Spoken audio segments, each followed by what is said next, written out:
Analytics on YouTube. I'm joined, of course, by your recognisable guys here, Matthew and Jack. And we are literally today going through really exciting research the guys have been carrying out.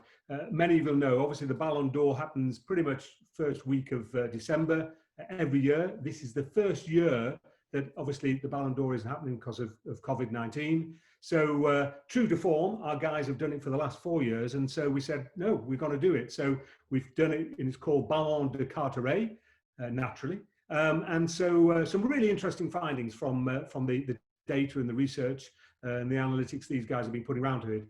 If you're interested, the full research paper is on the link below, so you can have a look at that and go through and see all the graphs and charts. But what I'm going to do is go straight into Jack now, because there's some really interesting additions to that top sort of 10, 15, but also there's one or two really interesting omissions. So Jack, with that, over to you. I'm going to start with, ironically, a pair who are doing not so well. One of them who's not even on the table. Oh my gosh. Possibly surprising to some people. And that comes in the form of Mr. Neymar and Mr. Mbappe. They're always, every year people are saying, who are the best players? Neymar and Mbappe, they normally come up. I think they're both fantastic players. But as we can see objectively, and I think some opinion now in the world, Neymar's falling a bit short compared to the other top contenders, and he's come in at 14th. And Mbappe is not even in our top 15. He actually came in at 16th. What do we think to that? Mbappe, he's obviously, he's always seen as the next guy to step up after Messi and Ronaldo. Data doesn't seem to be convinced. No, and you're right. All the data points, same for every player, and so the data is coming up with obviously all the Carteret rating is dropping in out of the top 15. So yeah, interesting. Who else is coming in there? We'll come on to, because I know certainly for all the Liverpool fans, and Jack is one. You've got 4 in the top, whatever it is. So I know we're going to come on to those. Rightfully so. Huh? Rightfully so. I'm sorry, Matthew. There's no Port Vale fans coming in the top 15. Hey, you never know. One day, Steve. No chance. So what have we got left? What have we got after that then, guys? What's coming into the? Well, let's talk. I know you're probably coming on to this, but who isn't in the top 10? Obviously, there's somebody we obviously were surprised. Yeah, I think the most notable would be Ronaldo, who comes in at 11th. It's obviously for the past number of years the award's been hotly contested between Messi and Ronaldo. So to see him at 11th is quite a shock. He's not in as competitive a league now as he was compared to when he was playing for Real Madrid. So I think that has a bearing on his rating. Good point. I did see a photograph of him awarding himself the Ballon d'Or a few weeks ago, so quite premature. But yeah, but you're absolutely right, Matthew. It's obviously he's now obviously with Juventus and clearly not as competitive. Do we think that? I mean, has it always been fair to compare? I mean, sure, when they were both in their primes, Messi and Ronaldo were the two guys, and they'll always be seen as some of the best players to ever exist. But Ronaldo, he's older. He's at a later stage in his career, and should we still be making that comparison anymore in terms of? I think there's still a lot of people hung up on this Ronaldo versus Messi argument, and you can't do it anymore. Ronaldo's getting on, and he's arguably moved into a league with lesser competition, you could say, which has allowed him to sustain still an incredibly high rating, but he's just not quite making the cut anymore. But I think, again, for people who've been watching before, subjectively, Ronaldo is good on the eye, he's entertaining, does all the right things, and he's a name. That doesn't give him an all-out right to be, in the top 3 even. it comes down to the data. So objectively, as Matthew mentioned earlier, he hasn't scored enough, and the analytics has clearly crunched the data, the raw data, and he's not there for this year. Yeah, he's gone a little bit more grumpy with his age as well, hasn't he? He's always been a bit of a whinger, but I think we can all see a bit of stropping going on when they're not quite up to scratch in the Champions League. He wants another Champions League, you can tell. Is that you being biased because he used to play for Manchester United? Well, then is that what that is, Jack? Come on. That has, it has a bearing in terms of I'll always go Messi. Who have we got now that sort of the standout guys? Because I know there's been one or two interesting additions, isn't there? And I think you were talking a little earlier, Matthew, about certainly one of the guys. Yeah, so taking the group from 10 to 6, we've got 3 Liverpool players in that. The most notable, the highest rated is Mo Salah, closely followed by Virgil van Dijk, then Sadio Mane. I think that really demonstrates the sort of the level of, or the levels that have been set by Liverpool as a team over the last 12 months. They really have been a dominant force in football, and I think that's demonstrated by having 4 players in our top 15 rating. Yeah. And I think if I remember rightly, didn't Van Dijk came out very strong last year for us in our analytics. I think he was second, wasn't he, or something? If I remember rightly, you might correct me on that, but he was certainly well up there. And of course, it was awarded to Messi. Sorry, Jack, I came in. No, I was just going to say, yeah, he was very good last season. Started off this season a little less sharp. Obviously, we might not see him again this season, which breaks my heart, to be honest. But no, he's been a big player alongside Salah and Mane, and we can't forget those guys. Salah and Mane they're in their primes, and I think they fly under the radar in terms of people are talking about next best players. Why can't these guys have a short run as they reach their later years of their prime? Why can't they have a run of competing for best player on the planet? I don't see why they can't.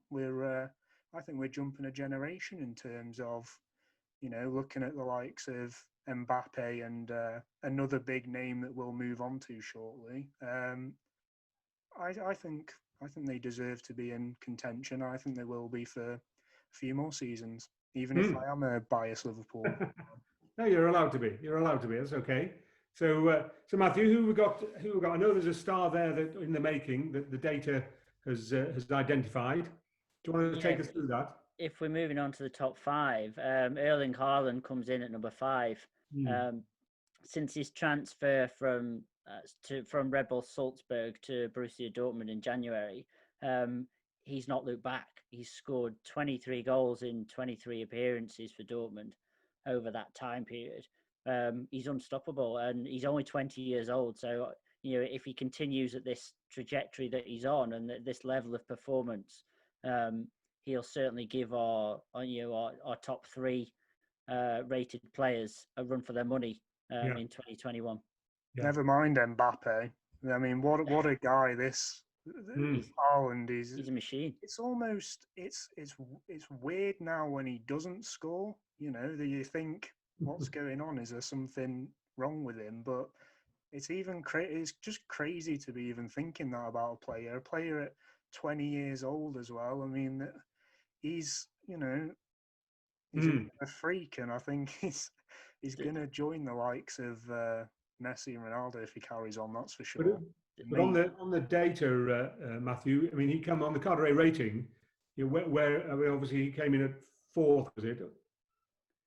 He was 5th, 272.3. Yeah. Yeah. Okay. He's obviously got age on his side, and objectively, the analytics show that a player reaches his peak between the age of 27 and 29. So he's got a number of years yet to get even better. I think the challenge for Haaland now is that consistency. So to do it as Messi and Ronaldo have done year after year after year, that's what he needs you know. Oh, he's on an upward trajectory, Matthew, isn't he? Oh, we 100%. can see from 100%. our, what the scatter graph shows, he's above that trend line. He's going to keep climbing. We're pretty confident he's going to move up this table by next year. I think. Great, yeah, great one to watch. And we may see him over in the Premier League at one time, one day during his career. But hopefully not in a United shirt. Well, he came close to it, didn't he? Hopefully, yeah. You would want to see him do it on the biggest stage in the world, yeah, definitely. And I think he would. Okay, thanks Matthew for that. Now let's go into the real heart of the matter. Now look at the who in the top three. So count us down, Jack, if you don't mind, taking us through to the final winner of the Ballon de Carteret. So who's coming in number 3? Yeah, Kevin De Bruyne, number 3. And these James will be happy. 3 guys are they're in the kind of what we'd probably consider a bracket of their own. Okay, 300's that golden point where you're one of the best players on the planet, and De Bruyne falls just slightly short of that, 297.9 in his Carteret rating. But what an incredible player he's playing. He's only come second to two fantastic players. And City have had a relatively shaky start to their season. Something that I'm quite happy with as a Liverpool fan. It speaks volumes about him, though, that he can perform at that level in a team that isn't quite hitting the top level yet. I think that says how good he actually is. Yeah, but we can see that his performances have dipped this year when compared to last year. Like you said, that probably is down to the fact that the City team's not performing quite as well as it did last year. But that's certainly not to write him off at this point. I'm sure his performances will carry on at the exceptionally high level that they are. Great. Now, number 2. And just on that, the Port Vale supporters are back, Matthew. These are the joys of it's the joys of working on Zoom and everybody working isolated at the moment. So it's good. It's good. They're in good voice, ready for Christmas. I bought my own fan club, yeah. Exactly. So sorry, Jack, you're coming into number 2. Yeah, Robert Lewandowski at a very high rating of 310.3. Only 2.2% behind our winner. I'm not sure if anyone's worked that out yet, but we'll pretend they haven't. No, he's had a fantastic, you could say, end to his career, because it's strange how well he's playing at such a late age. Maybe not strange in that he's a similar age to the guy we're going to be talking about in a minute, but no, he's playing exceptional, and he's another one like Haaland where it's strange to see them in a game where they don't score. They're just the guy you look to when you need a goal, and he's just there every time. Shame he's never come to the Premier League. Shame it really is. It is, yeah. I mean, I was hoping that that old Dortmund link with Klopp might have got him. Yeah, I was going to say, if he did come into the Premier League, where do you think he would head? Who would have him? And you're probably right there. He was linked to United a few seasons ago, I think. I'm sure he was. He's that type of guy, isn't he? He's a big money move. That's he's a big personality. He would have made a big impression. Almost a Van Persie-like impression. I think he would have made on United. He would have been very good. No reason why he can't now. If he fancies a change towards the end of his career, why not? With performance levels like this, I'd certainly be open to seeing him in the Premier League, that's for sure. Good. And okay, so the drum roll and the Ballon de Carteret winner this year from our analytics is who? Messi. Well done, yeah. Of course it was. It was, I don't think anyone's surprised. It's the name that you hear every year. And I think you're probably going to hear it for another year or two. He's still an exceptional player, despite you know, everything that's going on at Barcelona at the moment. You know, he's having a few issues, and he's even, you know, from what we can see in the reports, he's considered possibly moving away or looking at alternative clubs for that end part of his career. But objectively, his performances are still excellent. He has had, you know, the likes of Lewandowski gaining on him, now only 2.2% behind him in terms of Carteret rating. But no, it's that level of consistency as well. You know, his rating it's not really budged over the years. It sits comfortably at that, between that 315, 320 level throughout his career, and that's truly incredible, I think. The consistency. Yes, some of the charts that we've got in the research paper obviously match up Messi to Lewandowski and De Bruyne head to head, and the thing that really sets him apart from those players is his game control attribute. He's certainly much more influential when it comes to game control compared to the other two.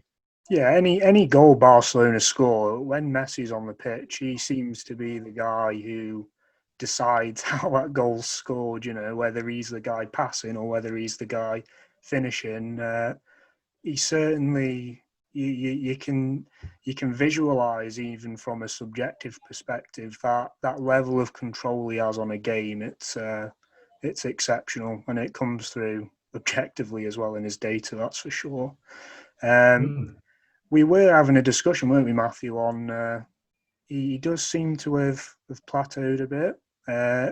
Understandably, I'd say, at this point in his career. It doesn't look like he's going to be able to achieve any higher than he is. Yeah, again, I think we said earlier that objectively a player reaches his peak between 27 and 29, and he's still performing at an exceptional level at 33. How long he can go on for is debatable, but yeah, the analytics did show that there was a slight decline year on year. So I think possibly he has plateaued. Well, that's what it is for this year. We'll see what happens when we go through the data for next year, and obviously the Ballon d'Or will be back on the dates. But guys, look, been really, really interesting, great. I mean, we'll hold it up, you know, to Messi. We'll present our Ballon to Carteret. I think it's still at the silversmiths being made and engraved. And guys, you know, I'm sure next year we'll obviously be rolling back and doing the analytics again and seeing if Messi or maybe Haaland or somebody's coming through. So great job. As again, for everybody who's listened and watching here, go to the research paper. You'll see the graphs, the charts. Obviously, go through it while you're listening to Matthew and Jack explain it. And yeah, we'll see you soon with another research paper and another report. Thanks very much for listening. Remember, subscribe and of course click on the likes. We welcome that. And if you want updates as we're coming through material, whether it's all three of us or maybe Jack or Matthew on their own, well then just click the bell and you'll get the alerts. So thanks very much. Stay safe, and we'll see you next time. Yeah, thanks. Yeah, bye.